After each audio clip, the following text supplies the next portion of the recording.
Mga idol, may nag-comment po sa video ko po no na paano daw po magpalit ng stud bolt.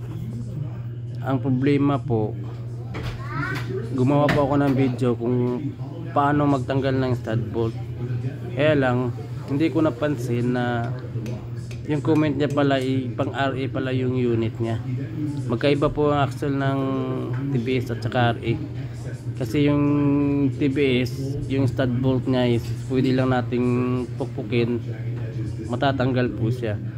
Ang sa RA kasi mga idol naka-welding yung stud bolt niya, kaya pasensya na po kasi iba po yung nagawa kong video. Di bali na lang po, gagawa na lang po ulit ako ng video tungkol po sa paano ba magtanggal ng stud bolt sa RA sa harap. Ito na pala yung video idol kung paano nga ba magtanggal ng stud bolt sa ating mga tuktok mga idol. Tatanggalin lang muna natin yung gulong mga idol So makikita niyo po dyan yung sa drum, may dalawang screw po. Tatanggalin lang po natin yung dalawang screw para matanggal natin yung drum nya. Tapos babaklasin lang muna natin yung brake shoe nya. Tatanggalin natin yung dalawang clip para humiwalay siya sa kanyang plate. Yan po mga idol. Tapos dito po makikita niyo po yan po yung stud bolt. Kung loose thread po yung stud bolt nyo, tatanggalin natin yan gamit lang yung martilyo. Pupupukin lang natin hanggang sa matanggal yan. Tapos papalit natin yung bagong stud bolt. Yan mga idol. Pasok lang natin yung bagong stud bolt. Tapos kuha lang tayo ng back wrench na maliit.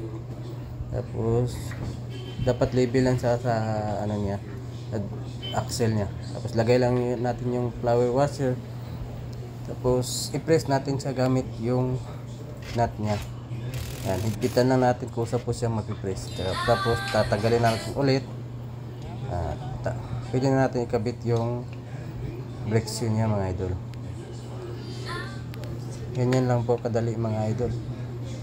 Panoorin lang natin itong video na to mga idol para matuto tayo mag DIY paano nga ba magpalit ng brake shoe sa ating mga RA o TBS mga idol. Salamat po sa inyong panonood mga idol. Sana may naitulong ako sa inyo. Kung may mga katanungan po kayo tungkol sa ating RA o sa TBS mga idol, PM lang kayo o comment kayo sa mga video ko. Gagawan po natin ng paraan yan para masolusyonan natin yung mga tanungan nyo tungkol sa ating mga unit, Badjaman or TBS. Comment lang kayo mga idol. Saka huwag nyo pong kalimutan na i-follow yung Facebook ko. Paki-comment and like na rin po para updated po kayo sa mga bago kong ituturo mga idol. Maraming salamat po sa inyong panonood.